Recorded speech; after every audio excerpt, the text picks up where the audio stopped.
Alhamdulillah. Voilée, elle trompe son mari. Voilà le nouveau sujet d'actualité sur les réseaux, du moins dans la communauté musulmane aujourd'hui. Alors, loin de moi de prétendre vouloir dénigrer qui que ce soit, prendre parti. D'ailleurs, je n'ai même pas regardé l'affaire dans le fond, tout simplement parce que, un, on m'a pas sonné, et deux, je ne suis pas habilité pour prendre parti. Je ne suis ni un juge, nous ne sommes dans un tribunal ou autre. Donc, comme on m'a pas sonné, et comme on le sait très bien qu'on doit appliquer dans ce genre de situation la règle qui est, entre guillemets, la règle Troulf Sokrasek, mêle-toi de tes affaires, eh bien, ici, on n'a pas à prendre parti ou dénigrer quiconque, ni un parti ni l'autre. En plus de cela, on n'a pas les tenants et les aboutissants de l'affaire. Et le prophète, alayhi salatu wassalam, d'ailleurs, il nous dit Min husni islam il mar'i tarkuhu ma la ya'ni. Ce qui fait partie du bel islam de la personne, c'est de délaisser ce qui ne le regarde pas. Maintenant, ici, je tiens à rappeler que, bien sûr, juger un acte répréhensible, ça va de soi, on peut le faire. Seul Dieu peut me juger. Oui, au jour de la résurrection, seul Dieu peut nous juger. Mais reconnaître un acte blâmable comme étant un acte blâmable, ça va de soi, c'est une question de bon sens et même l'islam appelle à cela. Il y a une différence entre juger un acte répréhensible ou même juger un acte bon et reconnaître qu'il est bon ou mauvais et juger la personne qui a commis l'acte en le dénigrant ou en le condamnant. Ça, le deuxième cas, bien sûr, on n'a pas à le faire. Mais juger un acte, bien sûr qu'on peut juger un acte et on se doit de juger un acte. Quelqu'un va voler, on va dire non, le vol, on n'a pas le droit de juger, donc on ne juge pas si c'est bien ou mauvais. Bien sûr que non. Par contre, ce qui est grave dans cette affaire-là, et ce n'est pas nouveau d'ailleurs, c'est qu'on a entendu, on a vu des personnes dénigrer, non pas la personne, comme j'ai dit précédemment, on n'a pas à le faire, on n'a pas les tenants, les aboutissants, on n'est pas un juge, on n'est pas un tribunal, mais non pas l'acte simplement, donc ils ne se sont pas limités à juger l'acte répréhensible si cet acte a vraiment eu lieu, ça c'est une autre histoire encore, mais plus que cela.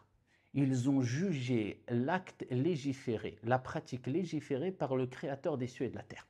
C'est-à-dire qu'on a un esprit très simpliste aujourd'hui, jusqu'à ce que certaines personnes ont une équation, mais complètement erronée quand ils analysent certaines situations. À titre d'exemple, euh, frère, barbu pratiquant plus péché égale la pratique, ça ne veut rien dire, on peut la délaisser. Sœur voilée plus péché égale, bon, le voile ça ne veut rien dire, preuve en est à la fin péché, elle a le voile, donc le voile ça ne veut plus rien dire. Il y a une différence entre la personne qui n'est pas parfaite, kullu bani adam khata. Tout enfant d'Adam commet des péchés, des erreurs. C'est le prophète sallallahu alayhi wa sallam qui a dit. Et ce que Dieu a légiféré comme pratique. Ce n'est pas parce qu'une personne prie et commet un péché qu'on va remettre en cause ou en question la pratique de la prière, où on va se dire ça ne sert à rien de prier, ou le jeûne pareil, ou autre chose encore. Il faut ici séparer la pratique et l'acte lui-même qui a été légiféré. De plus, Allah nous dit personne ne portera le fardeau d'autrui au jour de la résurrection. Nous sommes tous considérés comme personnes mukallaf responsables. On est responsable de nos actes. Je ne suis pas responsable des actes de Foulan ou de Allen.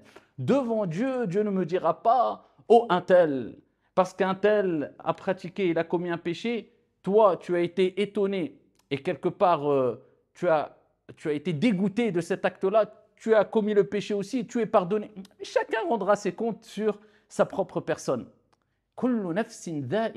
Chaque personne goûtera à la mort et chaque personne ressuscitera devant Allah pour rendre des comptes sur ses propres actions. C'est pour ça qu'Omar ibn al-Khattab radiyallahu anhu warda disait Ayyuhan nas hasibu anfusakum qabla an tuhasabu. Oh vous les gens, demandez-vous des comptes avant d'en rendre auprès d'Allah subhanahu wa ta'ala. Al-yawm hisab, al-yawm amalun wala hisab. Aujourd'hui, c'est le moment d'agir et il n'y a pas de compte. Mais demain, hisabun wala amal. Demain, c'est les comptes et il n'y aura pas d'action. Chacun rendra des comptes sur sa propre personne, sur ses propres actions. Donc ne dis pas un tel a fait, donc non, non, un tel a fait, rendra ses comptes. L'autre a fait et rendra ses comptes. Toi, ce que tu as fait, c'est ce qui nous intéresse. Et la pratique religieuse que Dieu a légiférée reste une pratique religieuse. On ne remet pas la faute sur la pratique religieuse, mais sur la faiblesse, mais sur les manquements de la personne qui a pratiqué, mais qui à côté a eu des faiblesses. Et tout le monde a des faiblesses. Ce n'est pas pour minimiser les péchés que je dis ça, loin de là. Mais tout le monde commet des péchés. Certains des petits, d'autres des grands. C'est pour ça que Dieu a mis en place et nous a laissé cette porte ouverte qui est Babu Tawbah. la porte du repentir. وَمَنْ تَابَ تَابَ اللَّهُ عَلَيْهِ. Celui qui se repent, Allah accepte son repentir, si bien sûr il remplit les conditions du repentir, à savoir délaisser le mal, le péché, avoir la ferme résolution de ne plus recommencer, demander sincèrement pardon à Allah subhanahu wa ta'ala, etc. Donc ici, je tiens à rappeler une chose qui est importante. Il ne faut pas tomber dans le piège de, eh bien, tel ourti, tel ourt et tel akh ont commis cela. Donc vous voyez, c'est ça la vraie pratique. Et toi, t'es qui? T'es pas un akhi, t'es pas une ourti. Maintenant, on commence à catégoriser les personnes avec ces mots-là. Akhi, ourti, sœur, frère. Mais on est tous des akhis, on est tous des ourtis. Comment ça? Ça veut dire parce qu'une sœur, elle met le voile, c'est une ourte, c'est une sœur. Si elle ne met pas le voile, c'est plus une sœur. Un frère, parce qu'il a un fond de barbe ou la barbe, et un kami, c'est un akh, c'est un akhi, et je peux l'appeler akhi. Il a le mérite que je l'appelle akhi, et que je lui passe un salam complet, pas à moitié, parce que c'est un akhi. Et l'autre qui n'a pas de barbe, mais qui est musulman, non, ce n'est pas un akhi, ce n'est pas un frère. Toute personne mérite le respect, voilée ou non voilée.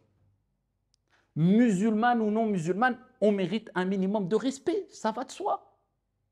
Dieu a dit on a certes honoré les enfants d'Adam, tous les êtres humains. L'animal mérite le respect. Comment dire autrement d'un être humain, peu importe sa confession? Comment dire autrement de ton frère ou de ta soeur musulman ou musulmane?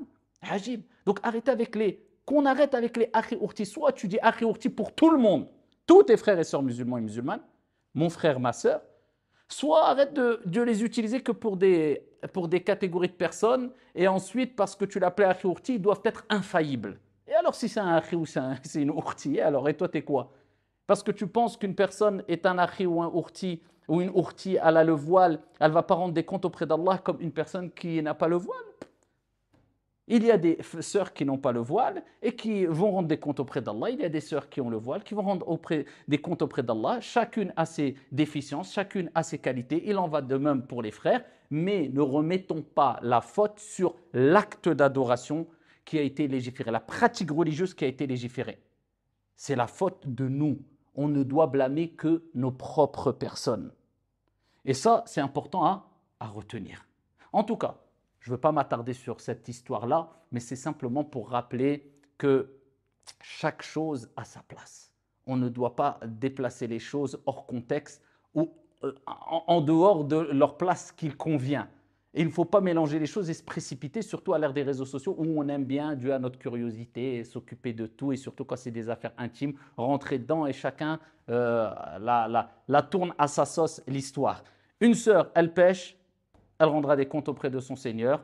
Si elle doit être jugée, c'est par un tribunal ou par des personnes habilitées, ce n'est pas par toi et par moi, sinon c'est l'anarchie. Et ce n'est pas en étalant tout cela sur la grande place ou sur les réseaux sociaux. Et on ne remet pas la faute sur l'acte d'adoration parce que ça, c'est dénigrer ce que Dieu a légiféré et c'est extrêmement grave. Mais par contre, on peut ici remettre la faute, si il s'avère que c'est une faute reconnue et claire, sur la personne qui n'est pas parfaite, mais ici, elle a commis une erreur et cela, on doit le reconnaître comme tel, ni plus ni moins. Wallahu a'lam. Wassalamu alaikum.